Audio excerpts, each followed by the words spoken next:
de Comercio, también en temas de derecho inmobiliario.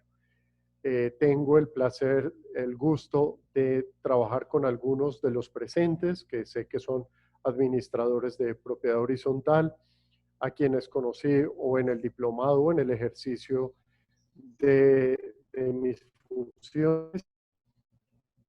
Les dejo mi número telefónico, mi correo electrónico para seguir ampliando inquietudes, preguntas por WhatsApp que tengan. Estaré a su entera disposición en esta época que hay veces es importante tener a la mano a alguien que pueda solucionarnos algunas de las preguntas que tengamos, de las inquietudes que se nos presentan en cada una de sus copropiedades. Para comenzar entonces, me parece importante repetirles, la Presidencia de la República expidió el decreto 579 del 15 de abril de 2020. En ese decreto, digamos, el mismo decreto se puede dividir en dos partes, una parte dedicada a los contratos de arrendamiento y otra parte a lo que nos compete el día de hoy, que es el tema de propiedad horizontal. Si alguien en el transcurso de la charla tiene alguna pregunta con respecto a los contratos de arrendamiento, teniendo en cuenta que hoy nos vamos a centrar en la propiedad horizontal, si me deja su correo electrónico o su teléfono, con gusto los temas frente al contrato de arrendamiento se los voy a responder aparte.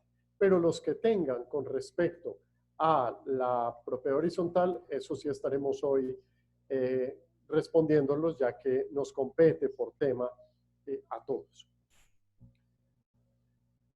Los dos artículos relevantes que vamos a tratar hoy son el artículo 8º y el artículo 7º del decreto 579. Yo quiero comenzar con el segundo, con el artículo 8º, sobre las asambleas, que es, digamos, una de las situaciones más conflictivas. No obstante, voy a trabajar también el artículo 7º un poco más adelante.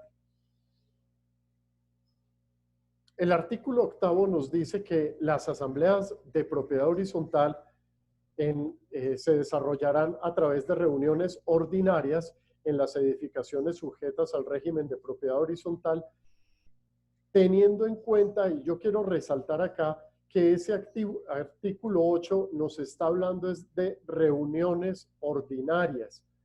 Nos está hablando de reuniones ordinarias. Y la reunión ordinaria, de acuerdo a la ley 675, todos lo saben, es aquella que se realiza dentro del primer trimestre, luego del cierre del periodo presupuestal. Sabemos que en Colombia el cierre del periodo presupuestal en las propiedades horizontales solemos ponerlo a coincidir. Aquí tengo a mis contadores, que bueno, que está el revisor fiscal don Javier y hay otros contadores presentes. Solemos poner a coincidir el cierre del periodo presupuestal con el cierre del año contable. Entonces, en definitiva, la asamblea ordinaria es la que se desarrolla entre enero, febrero y hasta el 30 de marzo. Perfecto. Vamos a ponernos un poco el micrófono más cerca. Hasta finalizar marzo. Esa es la asamblea ordinaria. O sea que la invitación que nos está haciendo el artículo 8º es para realizar las asambleas ordinarias de las propiedades horizontales que están sujetas a la ley 675 del 2001. Resalto el tema de reuniones ordinarias porque más adelante yo sé que van a surgir algunas preguntas con respecto al artículo 42, del que habla también el artículo 8º, entonces me estoy preparando para esa pregunta que yo mismo voy a responder en un momento. Entonces nos dice que el artículo 8º, que esa asamblea ordinaria se podrá, es una posibilidad, es potestativo de la copropiedad considerarlo, se podrá desarrollar de una de las siguientes dos formas. La primera es en forma virtual. Se podrá realizar en forma virtual durante el periodo comprendido dentro de la vigencia del decreto, es decir, desde el 15 de abril hasta el 30 de junio de 2020. Dentro de esa vigencia del decreto, podríamos perfectamente desarrollar la asamblea virtual. Y adicionalmente nos dice el artículo 8 en este numeral primero que para poder desarrollarla virtualmente tenemos que tener en consideración los requisitos del artículo 42 de la ley 675 y adicionalmente nos menciona lo establecido en el decreto único de comercio, industria y turismo para este tipo de asambleas, que es muy similar a lo que dice el artículo 42. Entonces,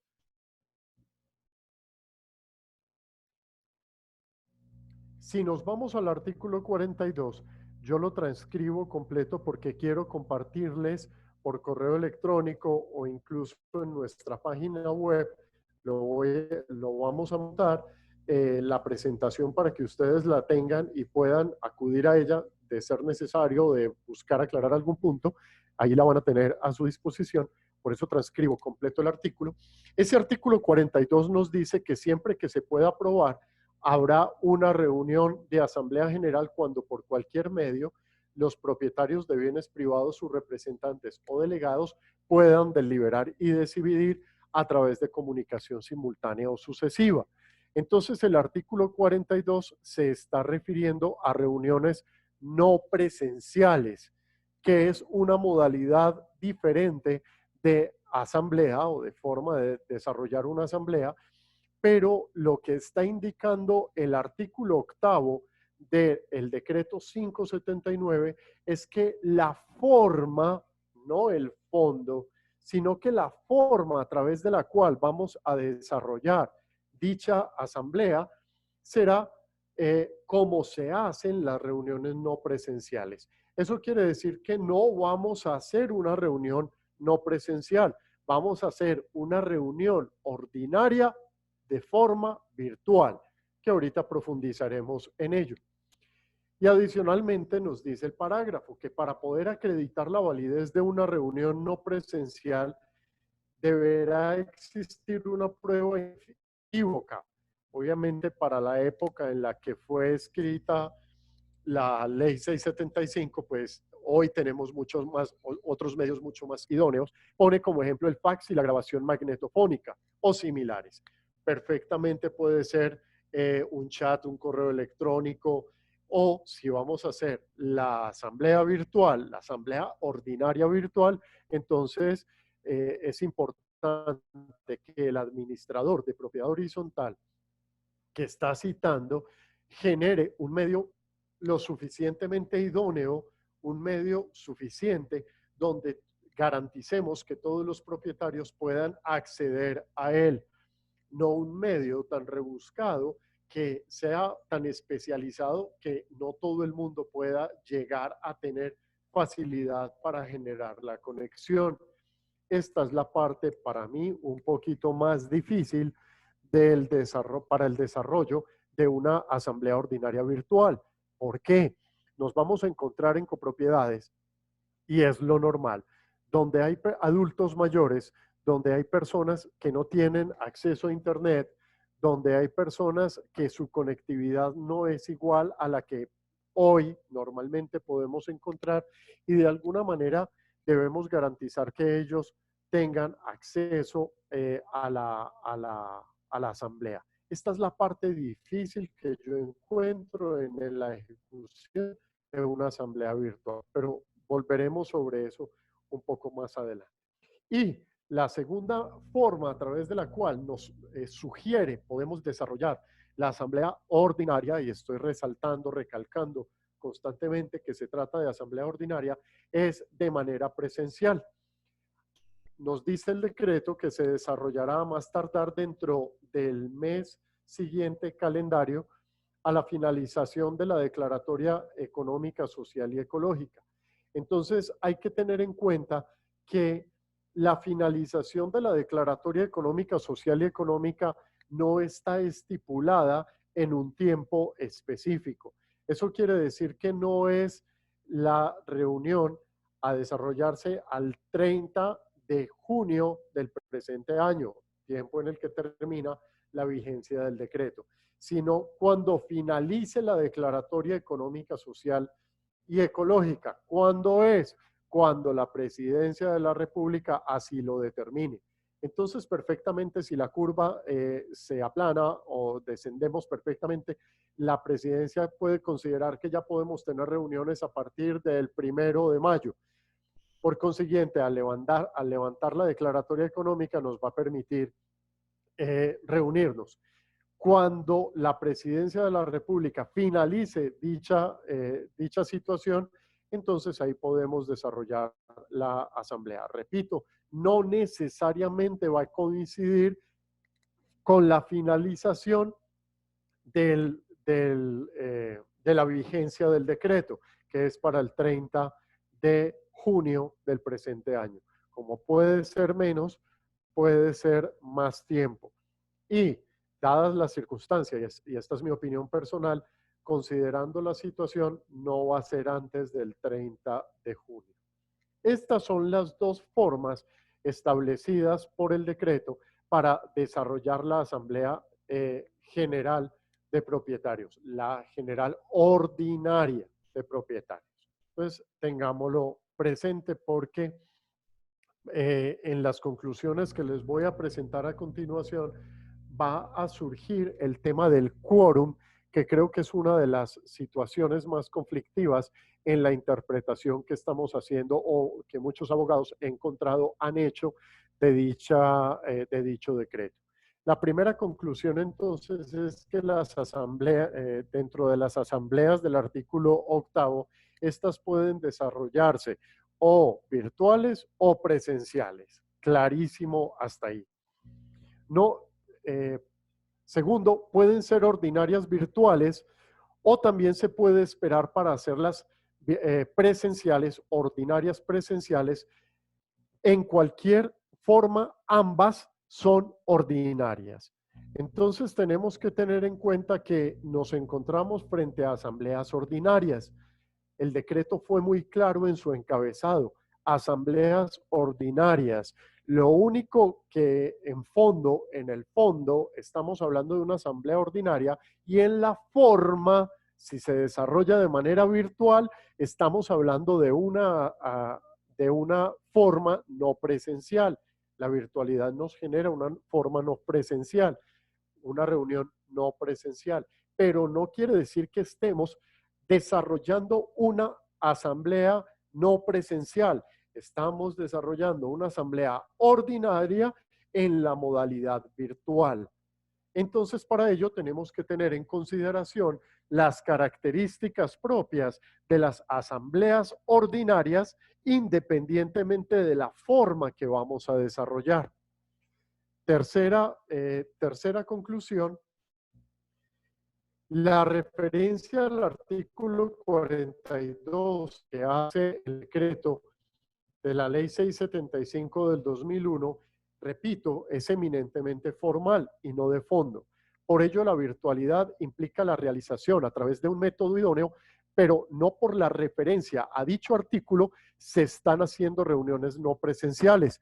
Es por eso que no tenemos que tener en consideración lo presentado en el artículo 43 y 44, que se refiere a los quórum y a la necesidad de la participación del 100%, ya que el encabezado del artículo 8 del decreto 579 nos está indicando que se trata de asambleas ordinarias.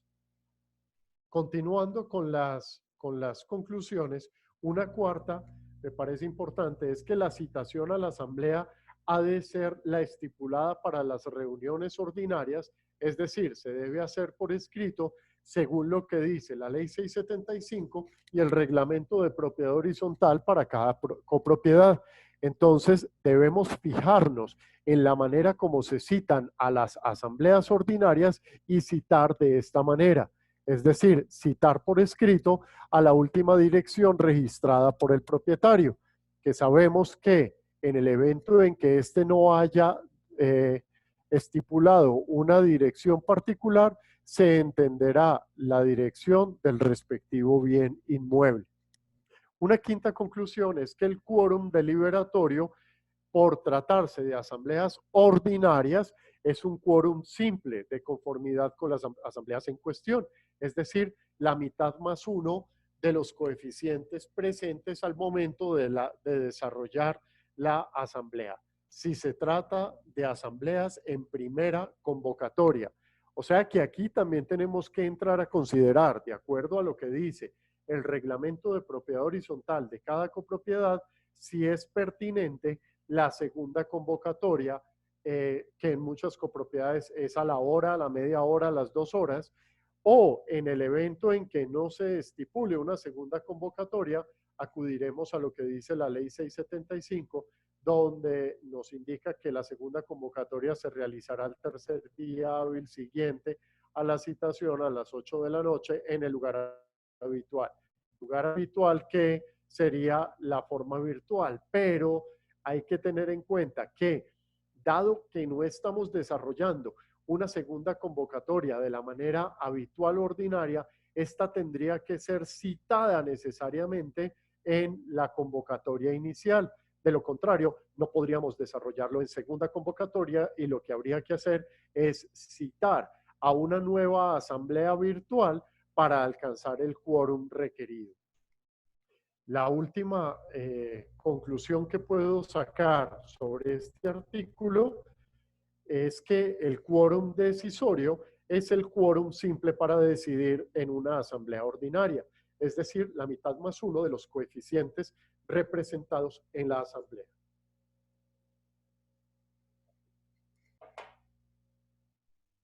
Dejemos hasta aquí el tema de las asambleas. Yo sé que hay algunas inquietudes, pero vamos a esas inquietudes al finalizar la presentación. Por favor, vayan tomando nota de esas preguntas para que ahora me las hagan o me las escriban en el chat, que con mucho gusto las resolvemos. El segundo punto es cuándo utilizar el fondo de imprevistos según el decreto 579. En días pasados, me cuentan si no les llegó, yo se los hago llegar. En días pasados realicé un par de videos que compartí en redes sociales y a los administradores de propiedad horizontal sobre este punto en particular, cuándo utilizar los fondos de previstos y sobre la Asamblea General de Propietarios que nos indica el decreto. ¿Cuándo se utiliza ese fondo? Entonces el mismo decreto nos dice que se puede hacer uso del fondo de imprevistos cuando el recaudo mensual realizado hasta el 30 de junio no sea suficiente, o mensual obviamente, pero se extiende hasta el 30 de junio, no sea suficiente para cubrir los gastos de las expensas comunes necesarias. Eso quiere decir que no es un uso arbitrario del fondo de imprevistos. El fondo de imprevistos será ejecutado solo y únicamente cuando el recaudo mensual no sea suficiente. La ejecución la realizará el administrador. Este podrá hacer uso del 100% de dicho fondo de imprevistos si la copropiedad tiene consejo de administración y se lo autoriza. Entonces, en este caso, la autorización del consejo y el control del consejo para la ejecución de los fondos de imprevistos será fundamental de cara a la utilización de dichos dineros. Por otro lado, si la copropiedad no cuenta con consejo de administración, el administrador podrá hacer uso de dichos dineros única y exclusivamente en un 50%. Si es necesario tomar el otro 50% porque el recaudo mensual no fue suficiente, entonces es muy importante que el administrador le pida permiso al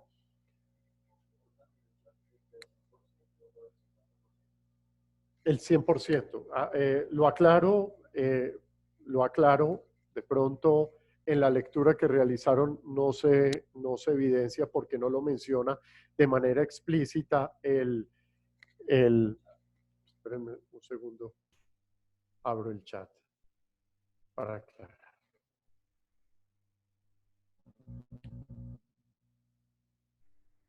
Ok, regálenme, dejemos ahí las preguntas si quieren que ahorita voy a volver sobre ellas, como para no interrumpir el proceso y de pronto no extendernos demasiado. Pero qué bueno que escribieron las preguntas ahí, váyanlas escribiendo si quieren en el chat, que volveré sobre ellas al finalizar la exposición, que me parece importante.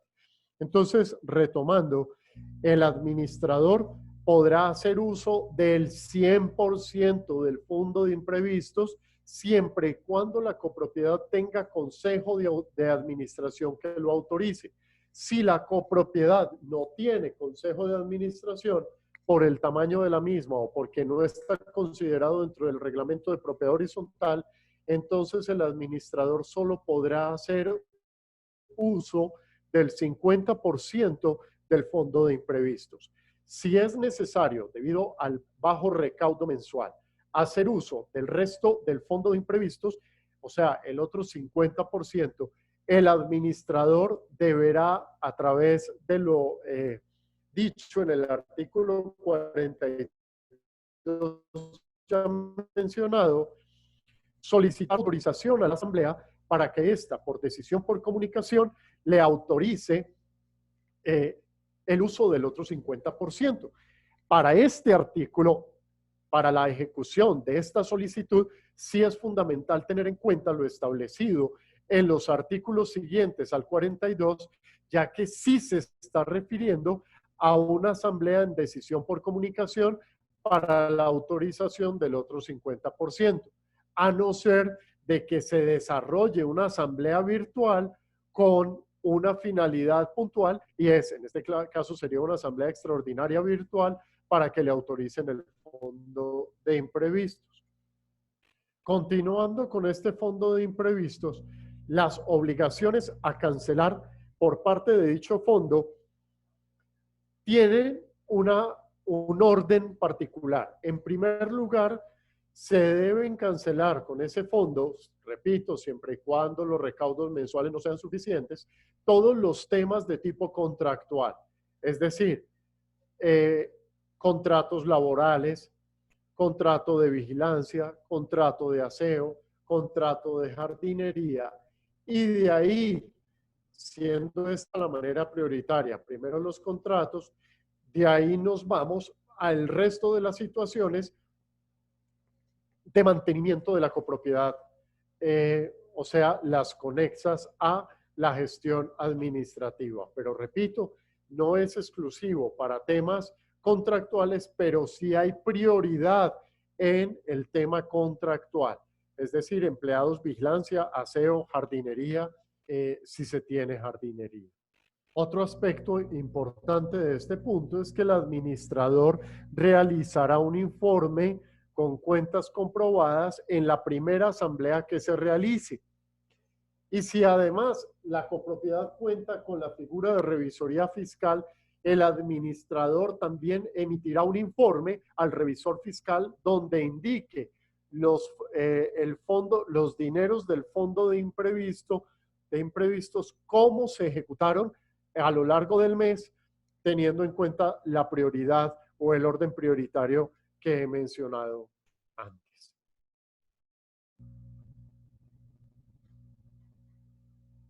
El mismo decreto nos habla del pago de cuotas de administración. Entonces, qué aspectos se deben tener en cuenta sobre ese pago de cuotas de administración? Lo primero es considerar que el pago de la cuota de administración se podrán hacer no dentro de los 5 primeros días, 10 días, 15 días, etcétera, sino que el propietario cuenta con todo el mes para el pago de las cuotas de administración.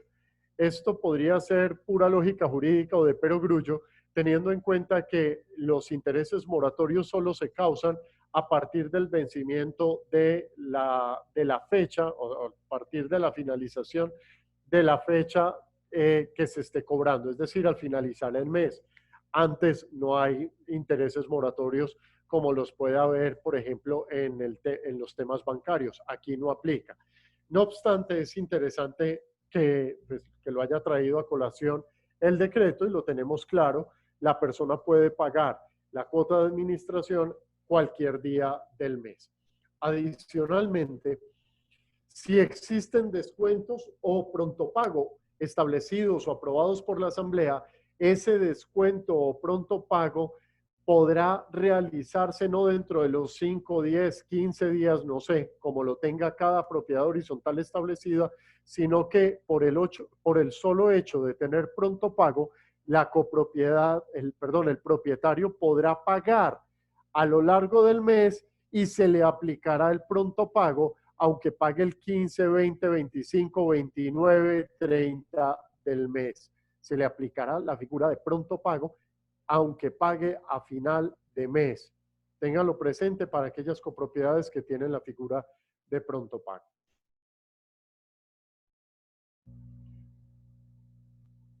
El incumplimiento en el pago durante la vigencia del decreto, es decir, hasta el 30 de junio, no tendrá lugar a sanciones de ningún tipo o mora. Es decir, el incumplimiento del pago solo tendrá la posibilidad de cobrar capital. Por consiguiente, voy a hacer una claridad aquí frente a una pregunta que me hicieron en una copropiedad. Estamos hablando que el ingreso, el comienzo del decreto se da el 15 de abril de 2020 y se extiende hasta el 30 de junio del mismo año. Eso quiere decir que las cuotas de administración cobradas en enero, febrero y marzo, estas sí tienen interés moratorio. Es a partir de la vigencia y hasta que termine lo establecido en el decreto 30 de junio, no tendrá interés moratorio. O sea que para abril, mayo y junio, como todavía abril nos encontramos en vigencia, no se han generado intereses que se generarían en mayo, los de mayo en junio y los de junio en julio. Estos 3 meses no tendrán interés moratorio. Si el propietario se atrasa en el pago de la cuota de administración en marzo, abril, mayo, o viene atrasado los últimos 3 años, pues vamos a generar intereses moratorios en todos los meses anteriores o los años anteriores hasta marzo de 2020. Y podremos volver a generar intereses moratorios a partir de la cuota de administración si la Presidencia de la República no genera un cambio en el decreto o a una ampliación del decreto, entonces podrá cobrarse interés moratorio a partir de el cobro de la cuota de administración de julio. Pero estos 3 meses en el cobro ejecutivo que hagamos por allá más adelante en agosto, septiembre, por poner cualquier fecha, estos 3 meses estarán exentos de intereses moratorios aún a futuro, ya que el decreto así lo estipula. El reajuste anual en las cuotas de administración, esto es lo último que nos dice el decreto al finalizar, no se podrá, el reajuste anual en las cuotas de administración no se puede cobrar durante la vigencia del decreto, perdón, sí, no se puede ampliar disculpen el error, durante la vigencia del decreto al 30 de junio de 2020. Es decir, para abril, mayo y junio no debería de existir un incremento en la cuota de administración. Pero entonces aquí viene una discusión que ya se ha presentado y es que no todas las copropiedades tuvieron que aplazar su Asamblea General de Propietarios o teniendo en cuenta que muchos reglamentos de propiedad establecen que el incremento se debe realizar a partir del 1 de enero, muchas copropiedades ya vienen haciendo dicho incremento, enero, febrero, marzo, incluso la cuota de abril ya la cobraron con el incremento normal, o la Asamblea General de Propietarios se logró realizar en el mes de abril, perdón, en el mes de marzo, febrero, marzo, entonces muy pocas lo hicieron en enero, hablemos de febrero, marzo, ya hicieron la asamblea de propietarios, entonces si ya hicieron la asamblea de propietarios y realizaron el incremento y ya se viene ejecutando, ¿qué hacer con esta situación? Yo pienso que en este caso no podemos tomar la norma de una forma tan estricta, tendríamos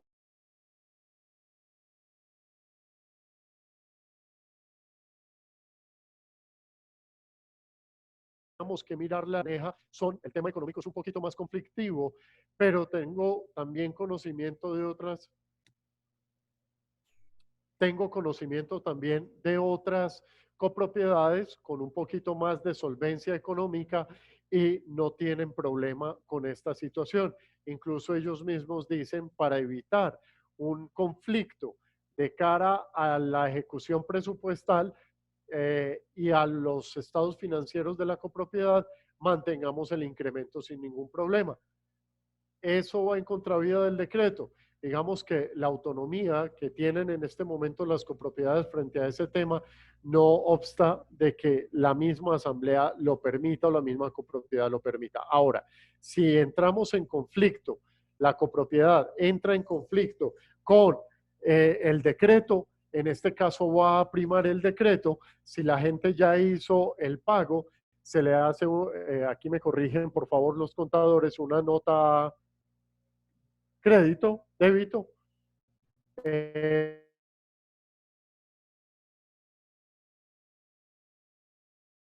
y se haría sin el incremento para el mes de... Un último aspecto que se puede resaltar de este cobro de cuotas de administración, y yo creo que es la conclusión, al finalizar el aplazamiento, las mensualidades se pagarán con el reajuste anual correspondiente. Entonces hay que tener en cuenta que solo, otra pregunta interesante que me hicieron es, finalizado el periodo al 30 de junio establecido por el decreto 579, ¿se podrá cobrar un retroactivo sobre estos 3 meses? Creo que esta situación queda absolutamente a potestad de la Asamblea General de Propietarios, ya que en ninguna parte dice que no se puede cobrar el retroactivo de abril, mayo y junio, sino que simplemente nos dice que finalizado el aplazamiento, las mensualidades se pagarán con el reajuste anual correspondiente. En una asamblea posterior, la copropiedad podrá considerar si se cobra el reajuste. ¿Por qué el decreto no habla de este reajuste? Es decir, de un cobro de esos 3 meses que puede ser en otros 3 meses o en un solo cobro.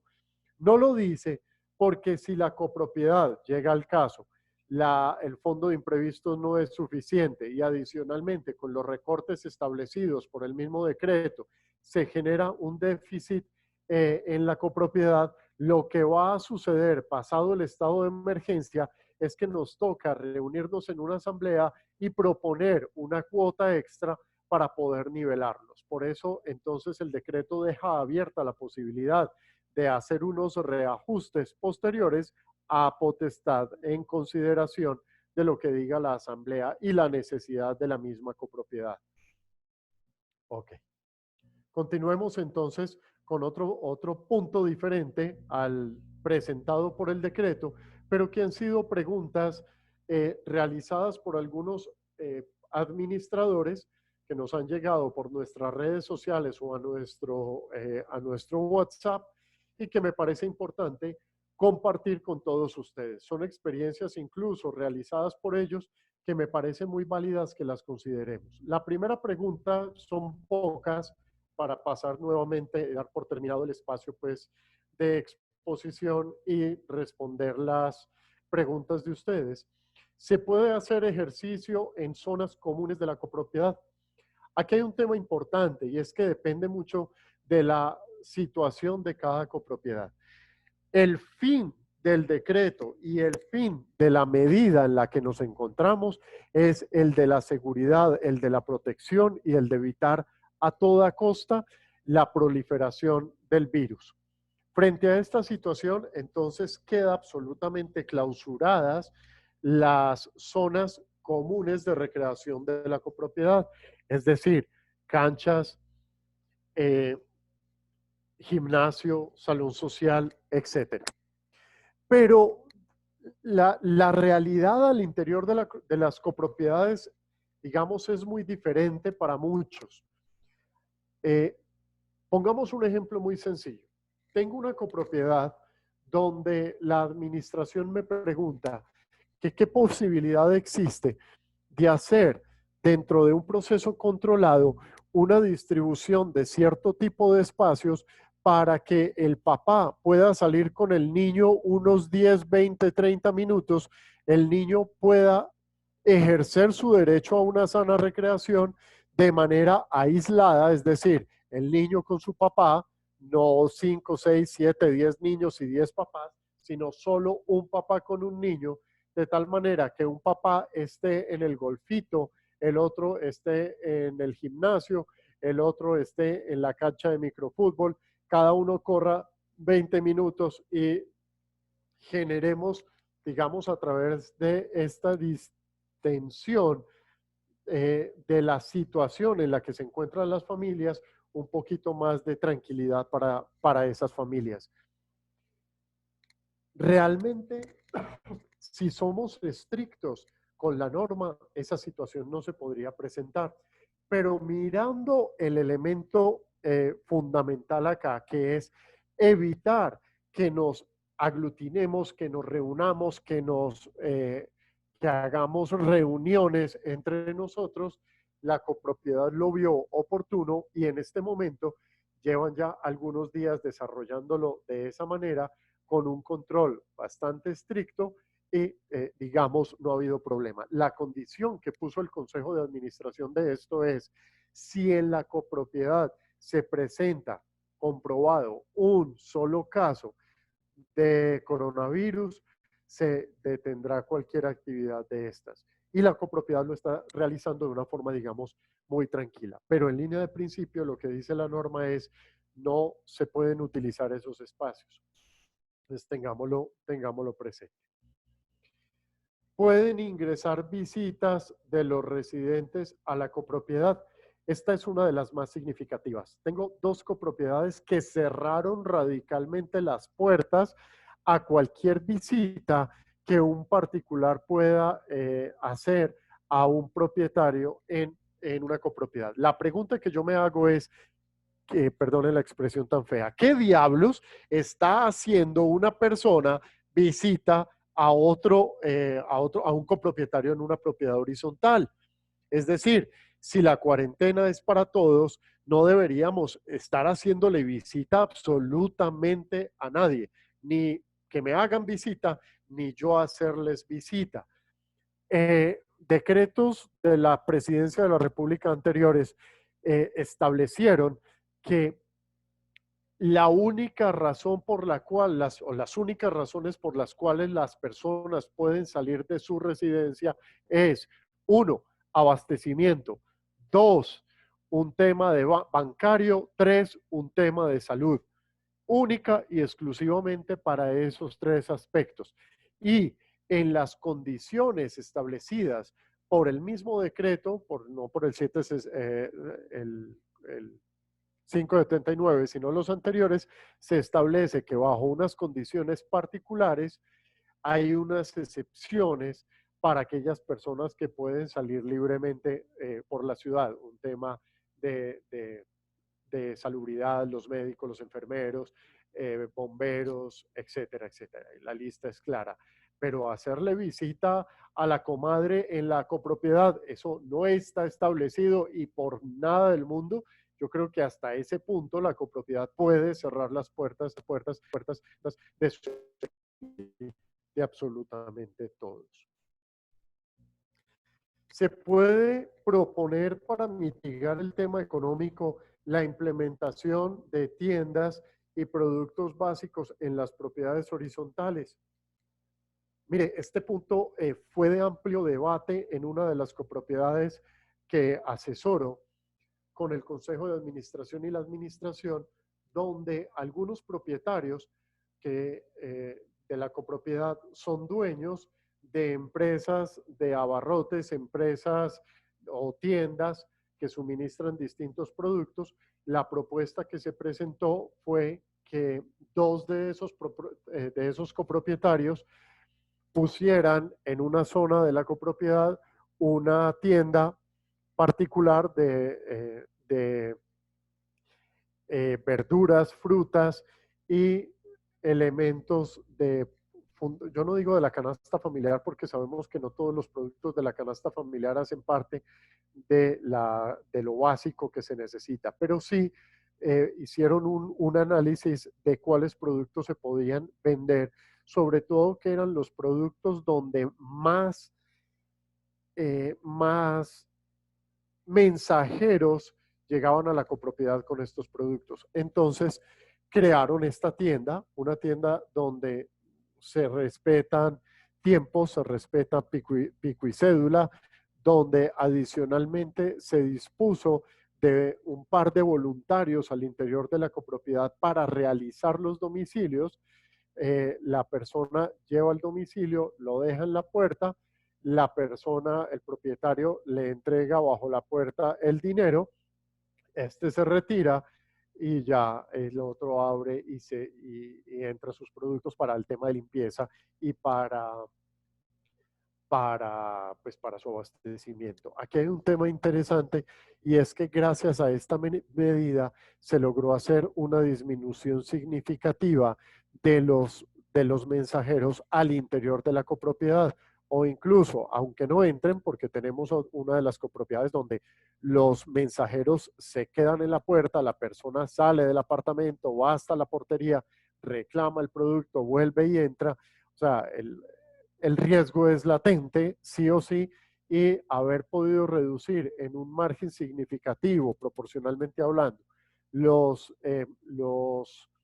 domicilios a través de esta medida fue una manera alternativa, teniendo en cuenta que, uno, no se está cambiando la destinación de la copropiedad y dos, la realidad en la que nos encontramos en este momento ha puesto en stand-by, en un stop, muchas de las normas, incluso la ley 675, en muchos de los artículos en este momento sabemos que no se pueden aplicar y es porque van a primar una serie de principios y de medidas de seguridad por encima de la misma norma que gracias al estado de emergencia se pueden suspender, se pueden detener de acuerdo a lo que la Presidencia de la República establezca.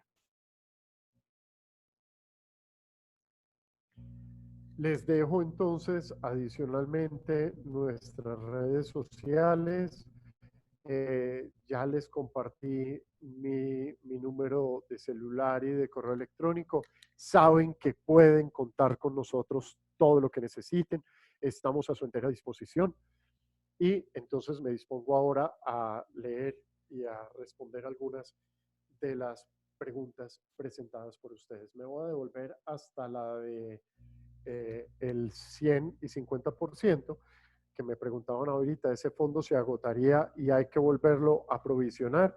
Entonces la pregunta es muy buena. Si el fondo se utiliza, no es que tengamos que hacer una cuota extra para volverlo a provisionar, sino que comenzaríamos, como empezamos al inicio de la copropiedad, a provisionarlo año tras año, mes tras mes, de acuerdo al 1% del presupuesto mensual, y de esa manera, entonces,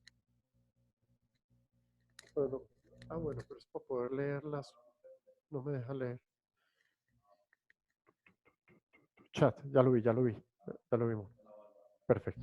Y de esa forma, ir volviendo a llenar nuestro fondo de imprevistos. El fondo de imprevistos es necesario es obligatorio, perdón, que se tenga al interior de las copropiedades.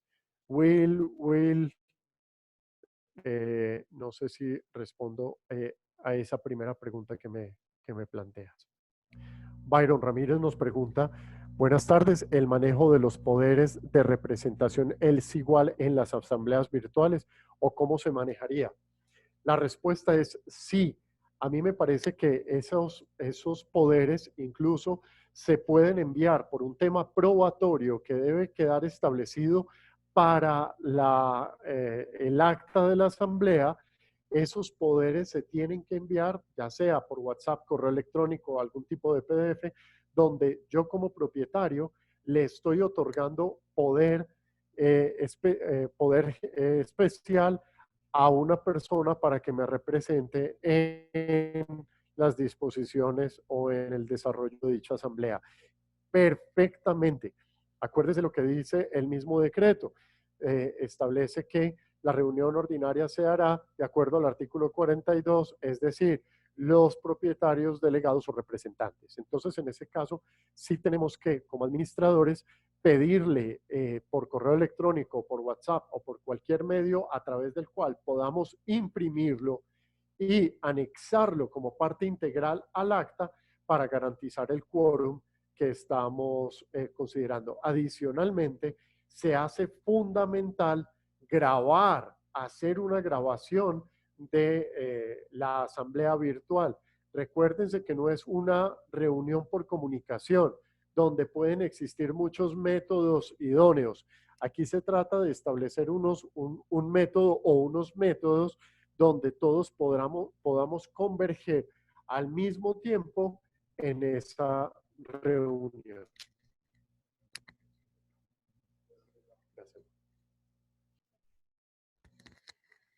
Continuando con Javier, se puede obviar la asamblea ordinaria y realizar una extraordinaria y con eso cumpliría con la ley. Estamos hablando de una asamblea ordinaria, la posibilidad de realizar una asamblea ordinaria o en este caso en ninguna parte nos dice el decreto que solo se pueden realizar la asamblea ordinaria, no. Es decir, perfectamente, si existe...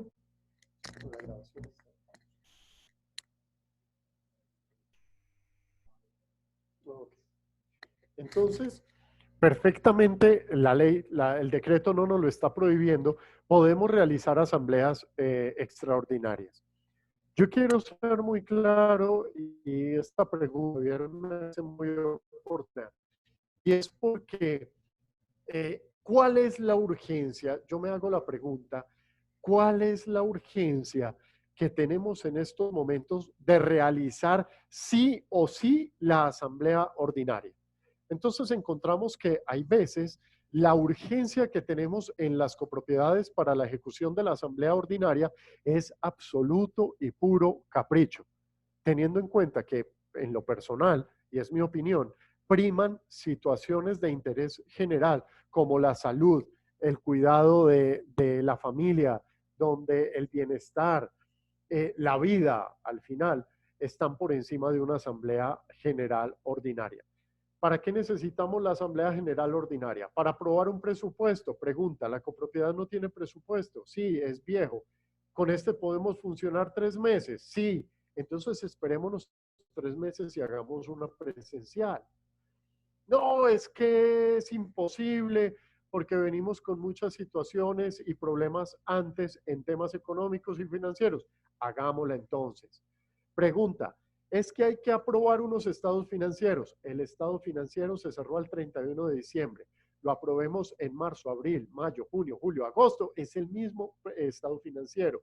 Realmente necesitamos la aprobación de los estados financieros al 31 de diciembre de 2019 para funcionar. Es tan urgente la reunión que no da espera a acabar la medida de emergencia para podernos reunir. Es que no hay consejo de administración, porque entonces aquí vienen mis abogados, y perdonen los abogados que estén presentes, que hay veces somos un poquito más pasados de la norma que la misma norma, y dice, el consejo de administración se elegirá por un término de 1 año que va de asamblea a asamblea. Entonces llegan por allá en una copropiedad y me dicen, en este momento no hay consejo de administración. Y yo, ¿y qué asamblea se reunió y lo derogó? ¿Qué asamblea se reunió y lo tumbó? ¿Cuál asamblea, que es el único órgano que puede quitar y poner el consejo de administración, tomó la decisión de tumbar el consejo de administración electo en el 2019? Ninguna asamblea ha tumbado el consejo de administración. Por consiguiente, el consejo de administración, bueno o malo, es el que tenemos en este momento. Sí se necesita hacer una asamblea general ordinaria para tumbar el consejo de administración y nombrar otro. Si realmente estamos tan, perdón la palabra tan fea, tan fregados, que necesitamos hacer una asamblea ordinaria, virtual, estoy hablando de las virtuales, para elegir al el nuevo consejo de administración, entonces hagámoslo, no hay ningún problema. Pero si puede darse una espera y podemos llevarlo hasta una asamblea presencial, luego del cierre de la situación, hagamos entonces la esperita y esperemos a la asamblea ordinaria presencial.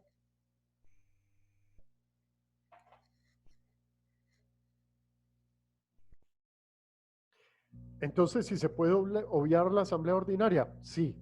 La única diferencia entre esa asamblea ordinaria y esa extraordinaria es que las extraordinarias van a tener puntos fijos, puntos concretos, y no vamos a tener un proposiciones y varios.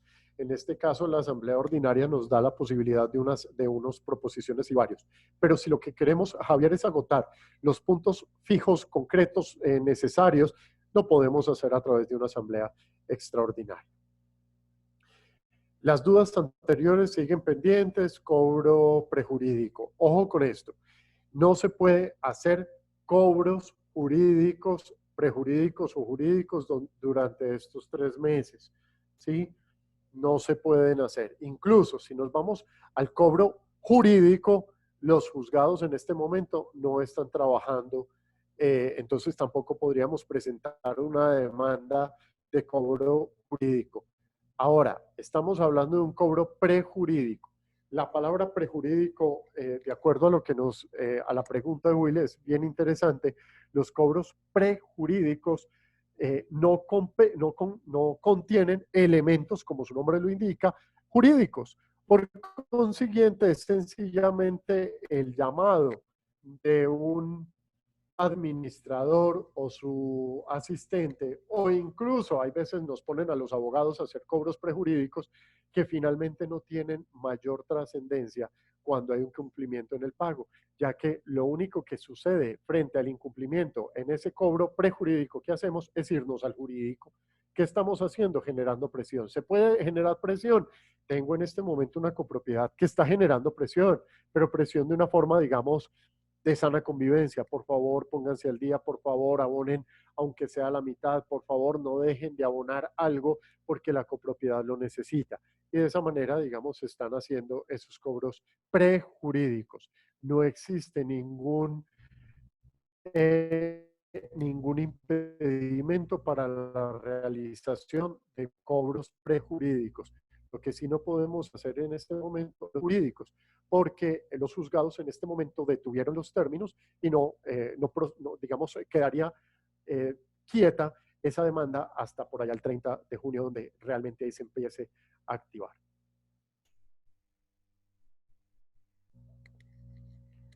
Will estuvo en una conferencia también, en Todo en Propiedad, el pasado sábado, y el abogado decía que se debía cobrar en estos meses el valor de la administración del año 2019, sin importar si ya se había realizado. ¿Es eso cierto? Lo que nos está diciendo, lo que nos está afirmando Will es muy cierto. Se los dije a ustedes. Se tiene que hacer un cobro de acuerdo a lo antes, al cobro antes del incremento. Entonces, también fui claro en decirles, tenemos que considerar la realidad de cada copropiedad. Tenemos que mirar la realidad de cada copropiedad. Hay copropiedades, repito, donde por fortuna la situación económica es holgada, no es amplia, es generosa, no están apretados, no tienen, digamos, una premura tan fuerte como si la tienen de estrato 1, 2, incluso 3, o particulares del 4 y 5, porque esto no es un tema único esto no es una problemática para algunos, y la misma copropiedad toma la decisión de mantener el cobro autorizado en el incremento en la asamblea o en el incremento establecido en el reglamento de propiedad horizontal. Si a mí me preguntan también como abogado, ¿eso se puede? Yo les voy a decir, recuerden que prima el decreto, pero no te voy a decir de alguna manera, ve, devuélvete, haz notas crédito, pues porque de alguna manera la gente ya aceptó. Incluso si yo como propietario hoy decido, ahí tengo forma, y decido hacer el pago de la anualidad completa de cuotas de administración, hoy estamos hablando de 21 de abril, en medio de la crisis económica que está comenzando, no hablemos de una crisis absoluta, sino que hay un proceso. ¿Lo puedo hacer? Lo puedo hacer. O sea, en ninguna parte dice que no lo puedo hacer. Pero es muy claro el decreto cuando nos dice se tiene que cobrar de acuerdo a lo que se venía cobrando antes del incremento. Si ya se incrementó, entonces deberíamos de devolvernos, no devolver el dinero enero, febrero, marzo, no, sino abril, mayo y junio, cobrarlo sin el incremento. Enero, febrero y marzo, yo no me devolvería hasta febrero, enero, febrero y marzo, porque si el reglamento ya estableció para esos meses, no tendría sentido que nos devolviéramos hasta enero, febrero y marzo. Dice Will, si se cobrara el valor del 2019, la diferencia de los meses abril a junio en referencia a lo cobrado se ajustaría en el mes de julio. Entonces, esa pregunta del ajuste, si se fijan, y lo mencioné ahorita, la ley no es, perdón, el decreto no es lo suficientemente claro. Lo que nos está diciendo aquí el decreto es que no se debe cobrar mora ni el incremento durante los meses de abril, mayo y junio. La asamblea tomará la decisión de ver qué hace con ese déficit presupuestal que se puede estar generando o que se está generando o que se generó, pues porque realmente la situación acá no es solamente para el propietario, esto va en cadena, las empresas, propietarios y el mismo Estado vamos a entrar en un déficit donde vamos a tener que buscar la manera de solucionarlo. Por eso yo les decía, o nos toca irnos a una cuota extra, por allá pagarla en los meses del segundo semestre, o diferir lo dejado de recaudar en ese incremento en unos 3 meses, que pueden ser julio, agosto, septiembre.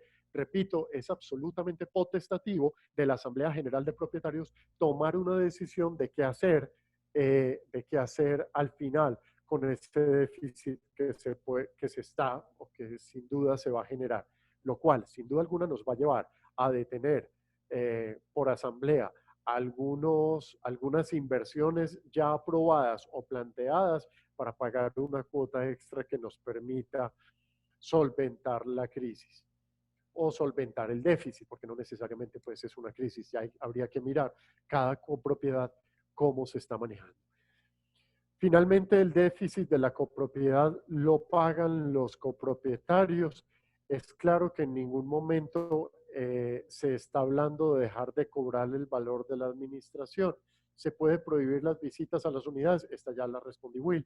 Con el anterior, es claro que en ningún momento se está hablando de dejar de cobrar las cuotas de administración. Mire, yo creo que en ninguna parte, ninguno de los decretos nos está diciendo deje de pagar.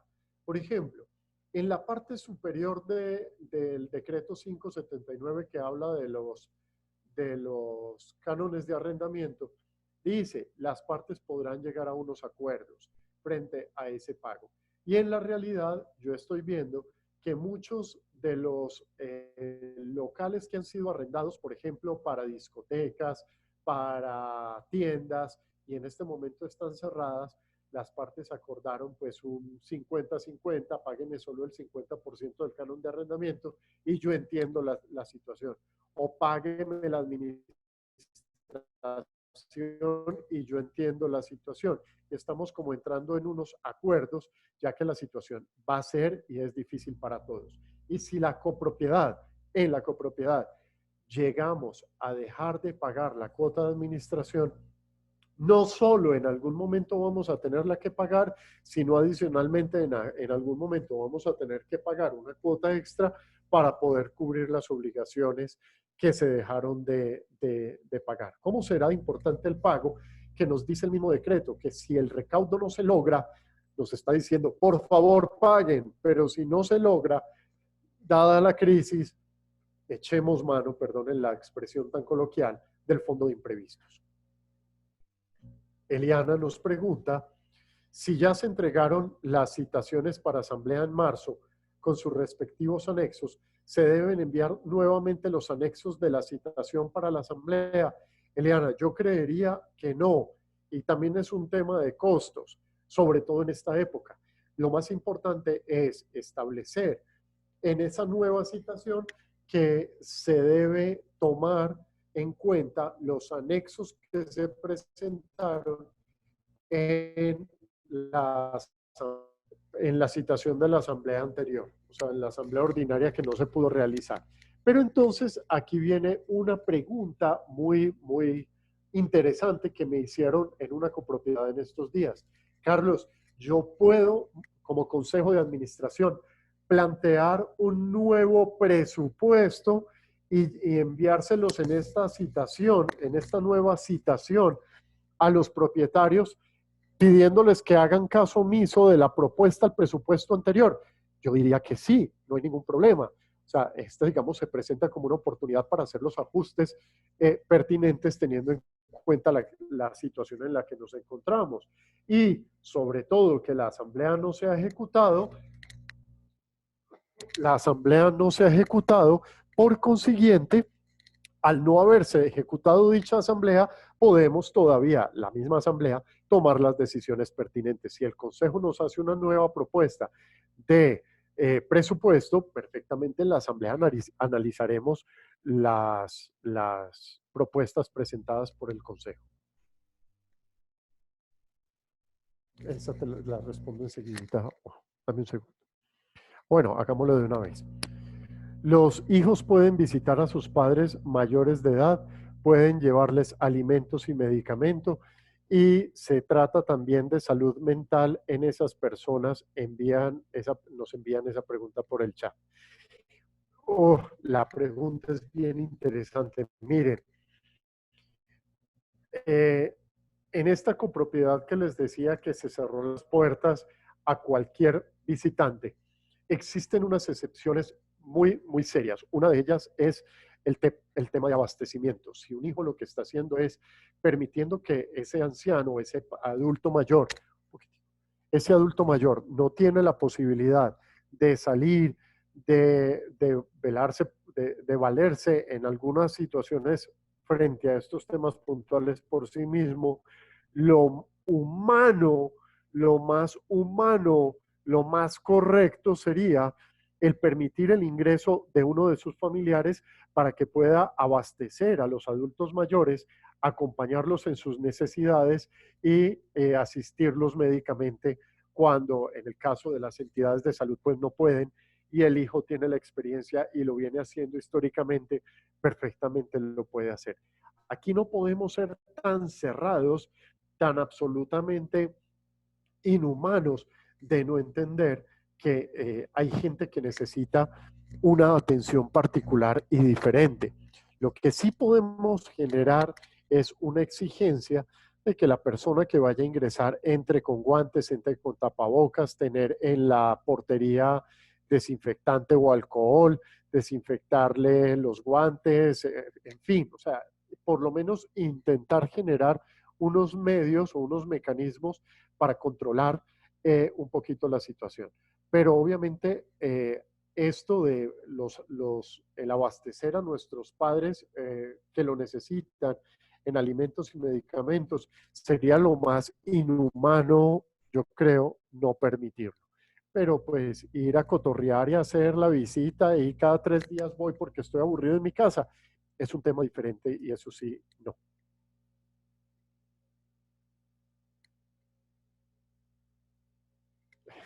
Esta afirmación me encanta, la hace Will en el chat y nos dice que no tendría razón de ser el desarrollo de una asamblea, puesto que no se puede realizar aumento de las cuotas de administración.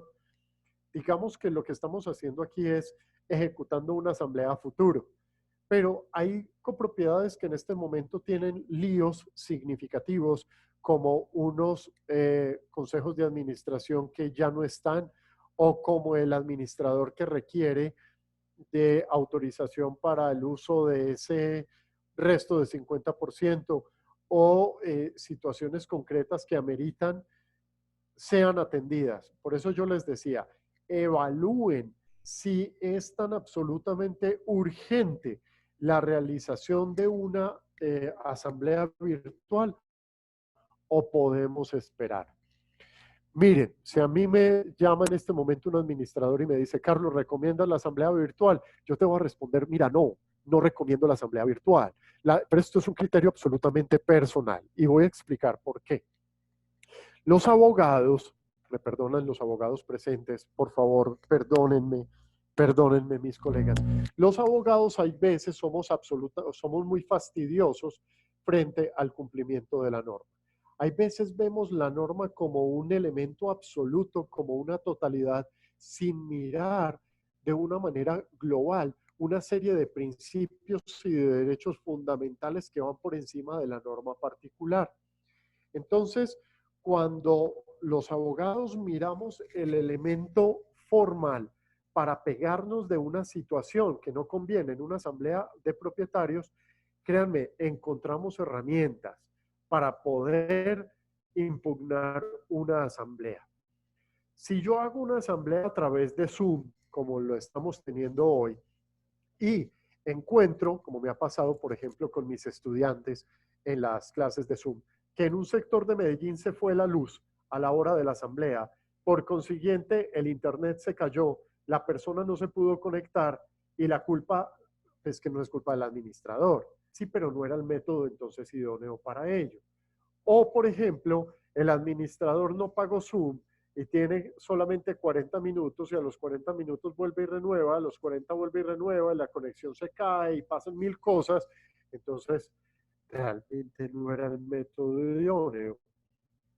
Los abogados de eso se van a pegar para impugnar las decisiones de una asamblea. Por eso la pregunta, hagan una asamblea virtual siempre y cuando sea lo suficientemente importante y que no se pueda aplazar para que no se nos vaya a caer por un elemento de forma. En mi casa, tengo aquí el caso perfecto con uno de los presentes en la asamblea, viven en un apartamento de una unidad sus padres, que son dos adultos mayores. No tienen acceso a internet, no tienen el conocimiento técnico para este tipo de cuestiones. El hijo no se puede desplazar para atender la necesidad de sus padres o cualquier situación de estas. Ellos siempre participan de las asambleas y quieren participar, no quieren delegar, no están obligados a delegar, quieren participar y no van a poder porque realmente el método no es lo suficientemente idóneo. Entonces, de eso se van a pegar los abogados. Mi pregunta es, ¿podemos esperar a hacer una asamblea presencial? Si no podemos esperar, busquemos el método. Pero si podemos esperar, esperemos.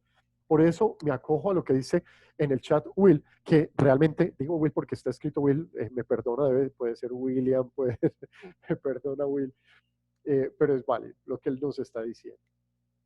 Yesenia nos pregunta, ¿es posible, de acuerdo a lo indicado, que en aras de evitar la proliferación del virus, la administración, en conjunto con empresas de vigilancia, prohíban ingreso de terceros ajenos a la copropiedad, ya que con esta prohibición estaríamos actuando de manera, con esta prohibición estaríamos obrando de manera arbitraria? Yo no sé hasta qué punto estaremos obrando de manera arbitraria. ¿El tema cuál es? Los decretos han sido muy claros en indicarnos quiénes pueden salir a ejercer funciones de tipo laboral en general y quienes no. Por ejemplo, el administrador de la propiedad horizontal no tiene absolutamente nada que hacer en la copropiedad, salvo que viva en la copropiedad, como tengo casos particulares. Pero el administrador de propiedad horizontal, para eso tiene la empresa de vigilancia, la empresa de aseo, etcétera. Él no tiene que ir allá. Es decir, no es una de las figuras que establezca el decreto que pueden salir a ir copropiedad por copropiedad. Es más, qué susto tener un administrador de propiedad horizontal que visite copropiedades, 6, 7, 8, 10, 15, 20 copropiedades en una semana. Creo que él sería el foco de riesgo más grande que una copropiedad puede tener. Porque él no va a mirar, él va a hablar con uno, va a hablar con el otro, atender al uno, atender al otro. Yo prefiero que mis administradores de propiedad horizontal aquí presentes que me están escuchando lo manejen todo a través de chat, a través de WhatsApp, a través de correo electrónico, reúnanse con el consejo por Zoom, hablen todo el día, toda hora con los vigilantes, o sea, mantengan un contacto sin duda, pero no se salga, no vayan a las copropiedades. Ustedes son un foco de riesgo bastante alto. Ahora, ¿a quiénes dejamos entrar? Dejamos entrar a los que realmente el decreto nacional autorice su trabajo saliendo de la cuarentena. Es decir, tiene que entrar bomberos, entran bomberos, tiene que entrar personal de salud, tiene que entrar personal de salud. Los médicos están atendiendo a una persona, que atiendan a una persona en la casa, claro, ellos sí, pero hay gente que no tiene por qué entrar, o sea, y no estamos violando absolutamente nada, estamos haciendo cumplir la cuarentena.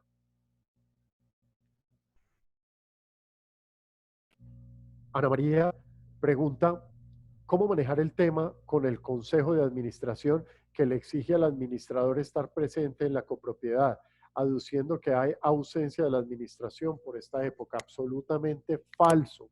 El administrador por esta época tiene más trabajo que el que tenía antes. ¿Por qué? Le toca, primero, antes lo llamaban 2 veces, ahora lo están llamando todo el mundo porque están tan, perdonen la expresión tan poco profesional, están tan despachados en su casa que tienen tiempo para, bendito sea Dios, no, para molestar, no, para buscar al administrador en un montón de cosas que antes ni siquiera lo buscaban. Entonces tengan en cuenta que el administrador no está echado haciendo nada, esperando a que el mundo pase y la gente se muera y ellos se salven para ir después a la copropiedad. No, en este momento están ejecutando presupuestos, están atendiendo situaciones particulares, están hablando el día entero con los empleados de vigilancia, están viendo cómo hacen consejos de administración, están haciendo consejos de administración. No me digan que por la falta de presencia de la administración en una copropiedad no ha ejercido las funciones que como administrador tiene. Por el contrario, ha sido mucho y me consta porque, que lo diga Ana María, que está aquí presente, se nos ha incrementado de una forma significativa las consultas de los administradores y presidentes de los consejos en esta época.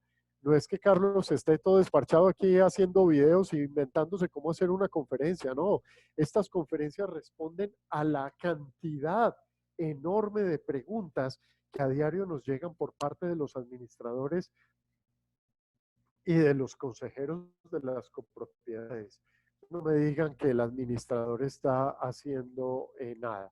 Hay muchas formas de demostrar que el administrador está trabajando. Yo les recomiendo al administrador algo. Quienes me conocen un poquito saben que les cuento esta historia. Y Joan, que está presente en la reunión, lo vivió conmigo. Teníamos un presidente de un consejo que cuando alguna vez que administramos propiedad horizontal, él nos decía, el presidente del consejo, Carlos, cuando una gallina pone un huevo cacarea, usted tiene que ¿qué? Tiene que caraquear eso, tiene que contar lo que hace. Entonces eso es muy importante, señores administradores. Ustedes rindan un informe detallado, incluso llamada por llamada, chat por chat, que han respondido a los propietarios de una copropiedad para demostrarle a los consejos la labor tan ardua que ustedes están desarrollando en estos días. ¿Sí? Para mí realmente ha sido una época incluso más intensa, gracias a ustedes, y no lo digo a mal, lo digo a bien, que la época en la que están visitando las copropiedades. Así que creo, Ana, que este punto se puede desvirtuar en la medida en que los mismos administradores puedan mostrar a través de un informe de gestión la cantidad brutal de llamadas, cartas, derechos de petición, etcétera, que han tenido que responder durante esta época. E incluso los mismos propietarios que a disgusto con los administradores porque creen que es culpa de ellos que no se haya hecho asamblea de propietarios, están maquinando cómo tumbar al administrador porque no hizo asamblea. Y eso no tiene razón de ser. Nos pregunta Joan, entonces no se generan intereses de mora durante la vigencia del presente decreto. Lo repetimos, no pueden haber intereses de mora en abril, mayo y junio. No quiere decir que a partir de julio, agosto, septiembre, por haber incurrido en el incumplimiento en el pago de abril, mayo y junio, en julio, agosto, septiembre me van a cobrar intereses de mora de esos 3 meses. Estos 3 meses quedan exentos de intereses moratorios de aquí en adelante hasta que te hagan un cobro jurídico, no por interés moratorio, sino por capital. Estos 3 meses se pueden cobrar en un proceso ejecutivo a futuro solo el capital. Entonces, quien haga el cálculo de las cuotas de administración a cobrar, sabrá que podrá cobrar los intereses de mora hasta marzo y podrá volver a cobrar intereses de mora a partir de julio. Pero abril, mayo y junio quedan exentos del cobro de mora a futuro. Me perdona, como está escrito el nombre del celular, aquí no puedo, no sé quién me escribió, pero válido. Los cánones de arrendamiento es obligatorio hacer algún descuento porque han estado cerrados los locales o se paga el valor total y se llega a un acuerdo de pago. Se paga el valor que al 2019 se venía cobrando, ¿sí? O sea, sin el incremento. Si ya se aprobó el incremento y el propietario realmente dice, no, los propietarios dicen, no, cumplamos lo que dice el decreto, perfectamente entonces tenemos que cobrar únicamente lo que se venía cobrando al 31 de diciembre. Hay descuentos sobre perdón, yo estoy hablando de cuotas de administración y no sé el nombre, Motorola One, me perdona, es el celular, me habla de los cánones de arrendamiento. Déjeme, yo le respondo para no salirnos del tema con los cánones de arrendamiento, pero le prometo que ahorita, en cuanto terminemos, le respondo este punto, para no salirnos del hilo conductor que tenemos frente al decreto, que son el artículo 7 y 8. Pero le prometo que en un ratico, si nos deja si quieres por el interno, tu número telefónico, o me dices quién eres, o nos dejas el correo electrónico, te respondo ahorita, que las dos preguntas son muy interesantes, pero digamos nos sacan mucho del tema. Eliana, ¿qué pasa si se siguen cobrando las administraciones de abril, mayo y junio con el aumento de principio del año que establece el reglamento?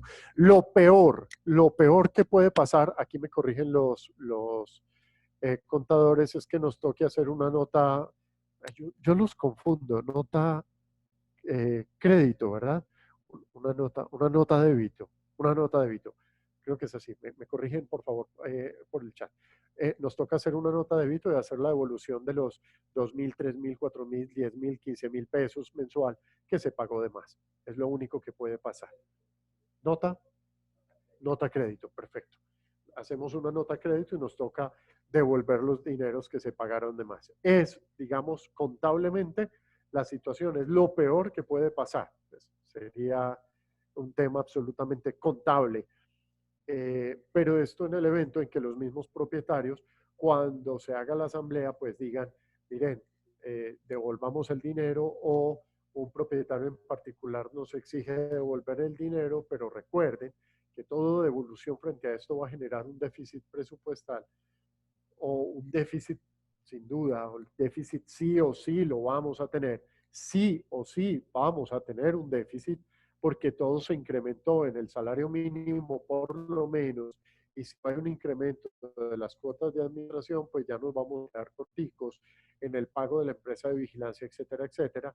Entonces, por eso, el decreto piensa que es importante tomar los recursos del fondo de imprevistos para que a futuro lo que hagamos es pagamos al fondo de imprevistos, no generamos un déficit presupuestal, sino que lo cubrimos con el fondo de imprevistos, cruzamos cuentas luego de que la Asamblea lo apruebe y continuamos con un incremento normal sin tener que hacer un retroactivo o, sí, sin tener que hacer un retroactivo porque el mismo fondo de imprevistos lo cubrió.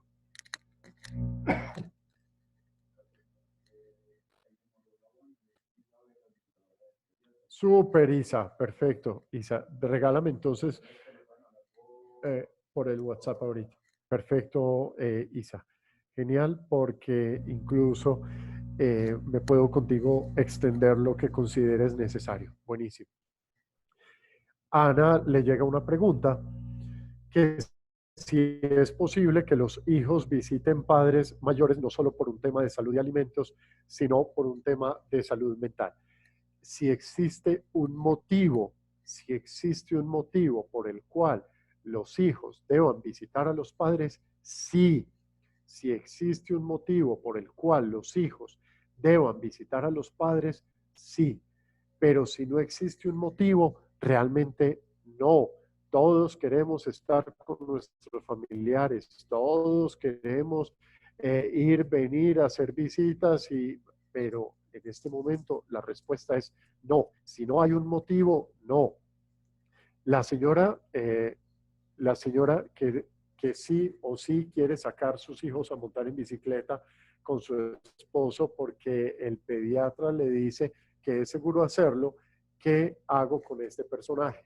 Entonces, yo creo que ahí la realidad es, miremos cómo está conformada físicamente la copropiedad y si puede existir posibilidad a ello. Si no existe posibilidad, no se puede, o sea, realmente no se puede. Pero si existe posibilidad de generar un espacio teniendo en cuenta la situación concreta que se está viviendo con los niños, porque es que aquí el tema de las sanas recreaciones de los niños y la salud mental es de los padres, tenemos que buscar herramientas para poder, digamos, equilibrar un poquito esa situación. Si la copropiedad tiene un espacio que no genere riesgo, podemos, como administración y consejo, llegar a unos acuerdos, porque sin duda alguna el hecho de que el niño con el papá salga y no hay ninguna otra persona y monta, no hay problema. El problema se genera cuando son 5 papás, otros 7 sacando perros y otros 25 montando en bicicleta. Estoy poniendo números pendejos, pero pueden ser 2 personas fuera de la misma familia. En este caso sí no está permitido. ¿Existe alguna figura jurídica para que los residentes reporten si se practican el examen de COVID o si tiene algún síntoma?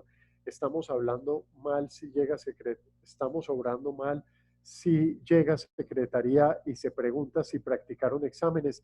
Esto es reserva de cada residente. ¿Cómo saber que tenemos un contagio si la persona no lo dice? Si la persona no lo dice, no hay forma de conocer a un contagiado. Aquí hay un tema muy importante con respecto al COVID y es que dado el caso de que la persona manifieste a voluntad propia que se encuentra con la enfermedad, la copropiedad podría generar una alerta al resto de los copropietarios cuidando sobremanera el buen nombre de esa persona. Simplemente contando el hecho, cerrando puertas, generando controles, evitando que 2 personas se suban al mismo ascensor, que sea una persona, desinfectamos, en fin, buscamos todas las herramientas que médicamente nos recomienden y lo que sí no podemos hacer es, como consejo, como administración, casi que ir casa por casa preguntando quién tiene la enfermedad. Si la persona cuenta, perfecto. ¿Qué pasa si una persona está enferma y no le cuenta a la Secretaría de Salud? La responsabilidad aquí ya no es de la copropiedad. La responsabilidad aquí ya es entre el particular y el Estado frente a la obligación que tiene de contar que se encuentra con síntomas o que vino de viaje o que, etcétera, más que de la copropiedad. Entonces, tengamos presente que para nosotros como copropietarios o como administradores, se hace muy difícil entrar a generar este tipo de control. Si hacemos más de un, si hacemos, ese es más, ¿cierto? Si hacemos más de una reunión después,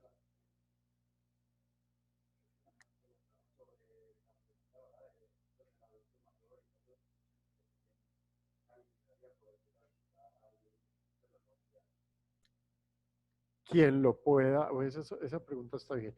Eh, ¿A quién le corresponde visitar al familiar? Entonces, yo creo que de entrada, las personas que deberían de visitar frente al tema de salud mental, visitar al adulto mayor o al familiar que lo requiera, pues es uno, una persona idónea frente a la necesidad que tiene el adulto mayor, ¿sí? Si estamos hablando de un familiar, es independiente quién, siempre y cuando la labor que esta persona realice con el adulto mayor, pues realmente sea la que se necesita, ¿sí? No es sencillamente, es que mandé a los niños porque la presencia de los nietos, el de 3 y el de 6 años, le ayuda mucho al abuelito en su depresión. No, venga, busquemos unos métodos importantes a través de los cuales pues la ayuda que le vamos a prestar al adulto mayor sea significativa. No es un tema de que tienen que entrar los 10 hijos al mismo tiempo. Entra una sola persona a cuidar, a acompañar o auxiliar al adulto mayor en la necesidad que tenga en particular. Tradúceme esta, Juanjo, nos envían por el interno, Carlos, si hacemos más de una reunión después de que se acabe la cuarentena, pero ya el gobierno o ha dicho que no se pueden reuniones sociales, matrimonios, ir a bares, etcétera, para las copropiedades con 500 apartamentos, ¿cómo vamos a asegurar la seguridad si no se pueden reuniones con alto flujo de personas? ¿Cómo hacerlas? Miren, el gobierno nacional va a ser muy claro, ¿sí?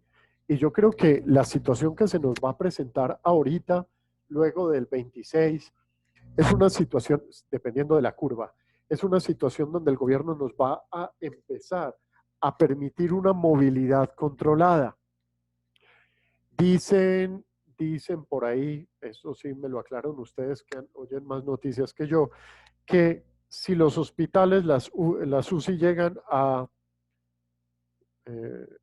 sí, a cuidados intensivos, las UCI, llegan a más del 35% de su capacidad, volvemos inmediatamente a cuarentena.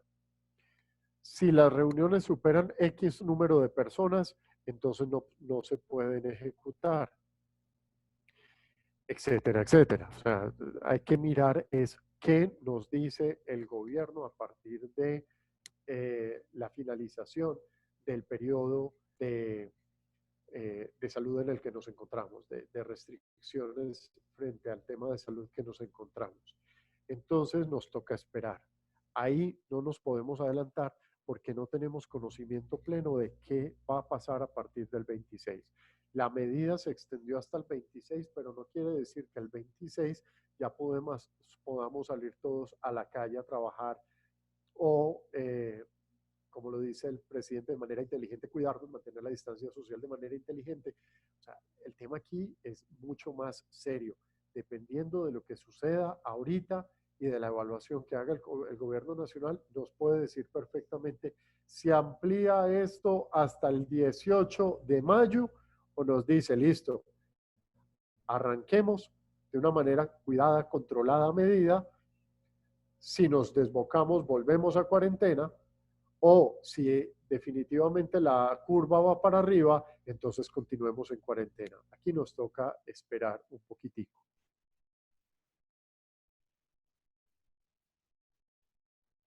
Esta pregunta, veámosla.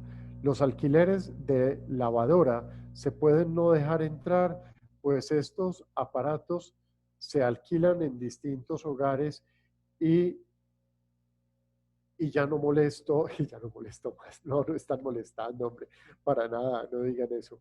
Esto no es una molestia, para mí es un gusto estar aquí. los alquileres de lavadoras se pueden dejar entrar. Uy, el tema es bien complicado, porque si somos estrictos con el decreto, ellos no están exentos. Y es un domicilio muy diferente. eh, no es el típico domicilio de me llevo la mercancía y me voy, sino que hay un contacto con el aparato, hay, en fin, hay una persona que, o posiblemente una persona que lo manipula. Es complejo, es bastante complejo. Yo creería que no es lo más pertinente. Nos pregunta Patricia, en muchas copropiedades no están haciendo las reuniones de consejo, por lo mismo de las dificultades de la virtualidad. Mira un ejemplo importante. Para muchas personas que no somos tan expertas en este tema, claro, eso se hace bastante difícil. Por ejemplo, contratan desinfección sin conocimiento previo de estas desinfecciones. Por ejemplo, en unas copropiedades se hicieron desinfecciones sin conocer las propiedades de los ingredientes, y al día siguiente la empleada de aseo lavó las zonas comunes, con lo, con lo que el efecto de los productos empleados se perdió, pues no se podía mojar. Miren, todos estos ejemplos son muy importantes. El mismo decreto 579 establece que las copropiedades comerciales y mixtas que tienen que ejecutar unos protocolos de desinfección tienen que tener todo estructurado y en orden para montar esos protocolos de desinfección previos a cualquier apertura que vaya a hacer el gobierno nacional de dichos centros comerciales o de áreas comerciales. Estos elementos, yo creo que estos gastos inoficiosos no los podemos hacer a la loca.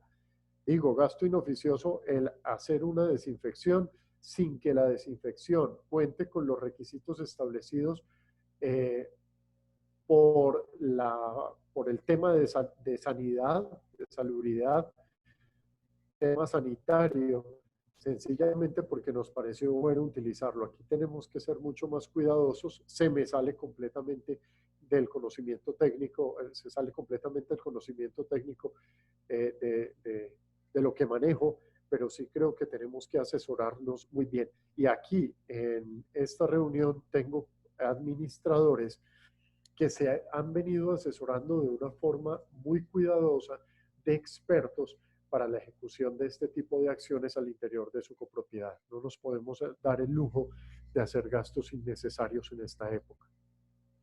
Los valores que no se paguen en estos meses de administración, nos pregunta Byron, ¿se cobrarían en agosto todos juntos o debe ser la asamblea la que decida cómo se cobran estos meses? Byron, tiene que ser la asamblea la que decida cómo hacerse. ¿Sí?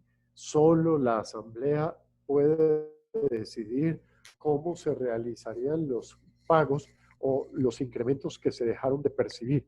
Entonces es muy importante esa asamblea, la asamblea presencial, para mí presencial y es mi criterio, en el momento en que salgamos o nos levanten la medida.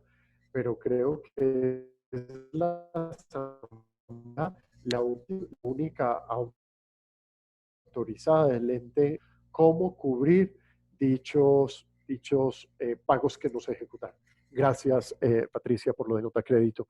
Si yo tengo a veces la confusión, débito, crédito, eso, para eso me apoyo en ustedes, mis contadores. Gracias. Si hay propietarios que tienen, nos pregunta Liana, que tienen el hábito de no pago, también se les debe dejar de cobrar los intereses de abril, mayo y junio. Sí, Eliana. No se cobran intereses de mayo, abril y junio. Se cobrarían los otros, pero no se cobrarían los de mayo, abril y junio. Los antes de abril, sí, y los de después de abril, de junio, sí, pero los de abril, mayo y junio, estos 3 meses, quedan en el futuro con las cuotas de administración. Sí, sin duda será el trabajo a futuro que nos corresponda. Por eso me parece importante, un segundo, por eso me parece importante que el mismo decreto autorice el uso del fondo de imprevistos para amortiguar, apoyados en esa misma norma, en el mismo decreto, para apoyar un poquito este déficit en el que nos vamos a encontrar. Aquí me pierdo un poquito. Muchas gracias. Espérame un segundo. Patricia, no entiendo, no lo entendí, no lo entendí. Habrá que ser más creativos a futuro con las cuotas de administración. Ya se respondió. ¿Quién va a calificar ese motivo? Me pierdo con el quién va a calificar ese motivo. ¿Con qué autoridad lo va a calificar? Ah, ya.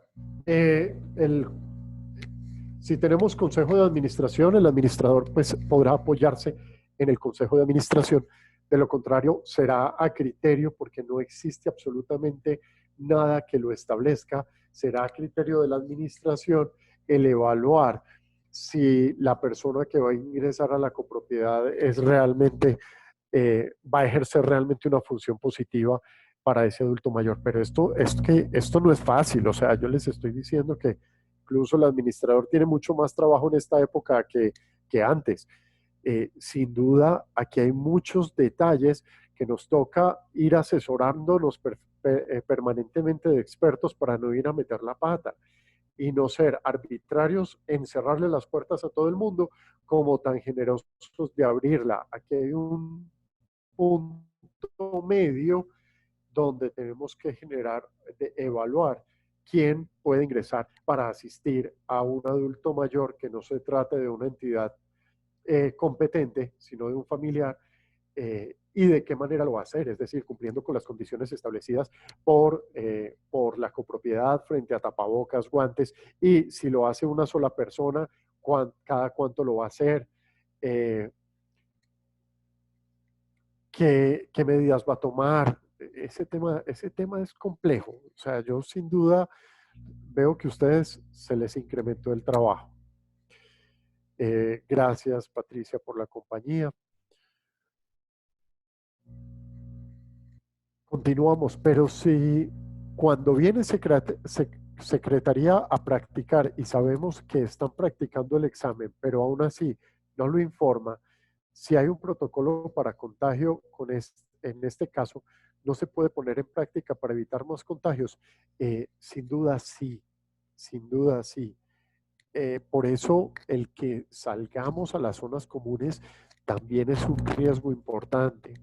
Entonces, si Secretaría practica las pruebas y no nos cuenta, va a ser muy difícil conocerlo. Va a ser muy difícil conocerlo. ¿Sí? No, está bien. Ya sé. Pero realmente la Secretaría de Salud no está obligada a informarnos. ¿Sería lo ideal? Sería lo ideal. ¿Está obligada? No está obligada.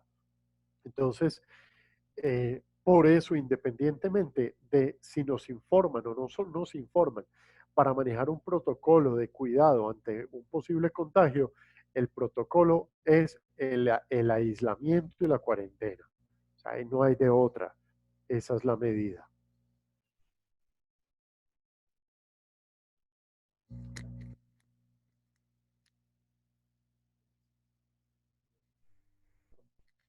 Vamos entonces a responder unas 3 preguntas más. Eh, ok. Viviana, yo pienso, Viviana, en la pregunta que nos haces, si con la pregunta que nos hace Byron, supongo que es el de la asamblea para el cobro de eso que se dejó de cobrar, ese retroactivo o ese incremento, será la asamblea presencial la que lo determine. Ahora, recuerden que de aquí en adelante nos va a tocar hacer una cantidad importante de asambleas extraordinarias, o por lo menos habrá en el semestre, en el segundo semestre, una asamblea extraordinaria que nos permita aclarar muchas situaciones que en el, perdón la expresión coloquial, que en el desbarajuste de este semestre, de este primer semestre, pues nos toca cuadrar. Sin duda vamos a tener que citar asamblea extraordinaria para muchas situaciones de las copropiedades. Nos pregunta Alejandro Uribe, me gustaría saber si se llegara a identificar un caso de COVID en una unidad tan grande como donde laboro, que son 3.000 habitantes. Supongo que se debe hacer. Pues yo pienso que se debe generar una información general de que al interior de la copropiedad nos encontramos con, eh, con un riesgo latente, ya que algún propietario salió con una situación positiva. Por consiguiente, les agradecemos un estricto cuidado y cuarentena, tapabocas, guantes. eh, yo me la pienso hay veces 2 veces para coger un ascensor, pero también si vivo en el piso 26, ¿cómo voy a bajar? Pero sí generar todos los mecanismos de cuidado. ¿Se puede informar? Se puede informar. El nombre propio, apartamento y bloque, yo creería que no. Es un tema también de cuidado del buen nombre. No, ¿por qué? Es que aquí, digamos, yo no sé si ustedes se han dado cuenta cómo hay veces aquí lo peor de nosotros y ven situaciones en España donde agreden a una enfermera, el mismo tipo que acusó a su novia y la mató, que era médico, y la mató porque dijo que lo había contagiado cuando ni ella ni él estaban contagiados. Sacamos hay veces lo peor de nosotros. Entonces, no falta el que empiece a rayar el carro o a tomar represalias o a insultar a la persona que está contagiada como pues, realmente si fuera culpa de él. Entonces, a mí me parece muy importante cuidar el buen nombre ante estas situaciones, pero si conocemos un caso particular, informar, señores, la copropiedad se encuentra en un alto riesgo, por favor, manejemos la cuarentena, no salgamos, queda absolutamente cerradas todas las zonas comunes menos las de circulación. Evitemos desplazamientos por la copropiedad. No nos acerquemos a más de 3 metros de ningún copropietario. Siempre usemos tapabocas y guantes. Una vez lleguemos a la casa, quitémonos toda la ropa y bañémonos y lavemos la ropa inmediatamente. O sea, recomendémoslo, ¿sí? ¿Con qué base jurídica, nos pregunta Viviana, puedo explicar el por qué no puedo hacer cobros prejurídicos y jurídicos? Me piden recuperar cartera con esos modelos. Pues entonces lo primero que le vas a decir a quien te está diciendo que abras cobros, que realices cobros jurídicos, es que en esta época los juzgados están cerrados, ningún abogado te va a llevar un caso en esta época, a ningún abogado le van a recibir una demanda de cobro jurídico en los juzgados en este momento. O sea que frente a lo imposible nadie está obligado. Y con respecto al cobro de, prejurídico, pues tú sí puedes hacer cobros prejurídicos, puedes llegar a acuerdos de pago, puedes motivar a las personas para que vayan haciendo pagos y no se atrasen, o por lo menos no se atrasen tanto. Es una motivación. ¿Y qué es un cobro jurídico? Es llamar a cobrarle a una persona por fuera de el elemento jurídico que sería la demanda. Entonces, frente a esa situación, ¿puedes hacer cobros prejurídicos? Sí. ¿Puedes hacer acuerdos de pago? Sí. ¿Puedes hacer cobros jurídicos? No. ¿Por qué? Porque no hay juzgados, porque los abogados no podemos ir a los juzgados, los jueces no pueden ir a los juzgados, todos están cerrados, es imposible. Todos los términos a nivel nacional frente a los juzgados se detuvieron, están suspendidos. Entonces, digamos que ese es uno de los elementos que te sirve a ti. Ok. Bueno, creo que el tiempo se nos acorta un poco. Yo creo que... Cierro acá. Sí. Yo creo que la información y la discusión nos da para mucho rato más. Yo voy a quedar atento durante todo el resto del día y esta semana para ir respondiendo las distintas preguntas que a ustedes se les vayan ocurriendo en esta época. Me parecen muy válidas, muy pertinentes. Entonces, propongo, y creo que es bien interesante, la semana entrante voy a organizar otro espacio como este. Vamos a coger algunos temas más dependiendo de lo que resuelva el día 26 el gobierno nacional.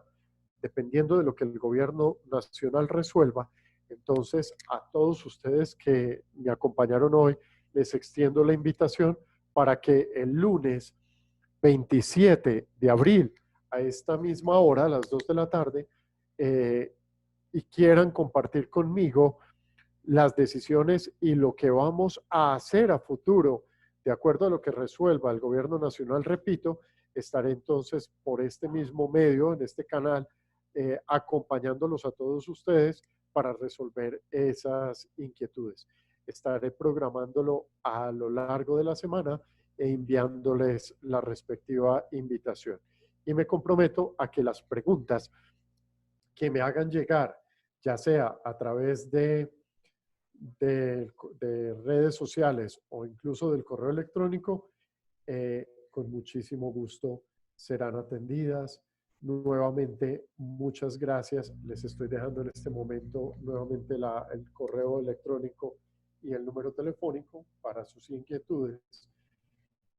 Y nuevamente, muchísimas gracias por la compañía, por la asistencia, y espero que este rato no solo haya sido útil para aclarar dudas, sino también para generar inquietudes, porque yo pienso que en la medida en que esas inquietudes se presenten, los temas de discusión se van a ampliar y podremos aclarar con mayor facilidad todo lo que se vaya presentando a lo largo de esta situación. Cuídense mucho. Espero que todos estén muy aliviados para poderlos volver a ver la próxima semana. Y repito, estoy a su entera disposición, al igual que Ana María, nuestra abogada y nuestro equipo de trabajo, para servirles en todo lo que necesiten en estos días. Muchísimas gracias y nos vemos entonces en una próxima oportunidad. Los espero el 27, lunes 27 a las 2 de la tarde. Muchas gracias. Feliz tarde.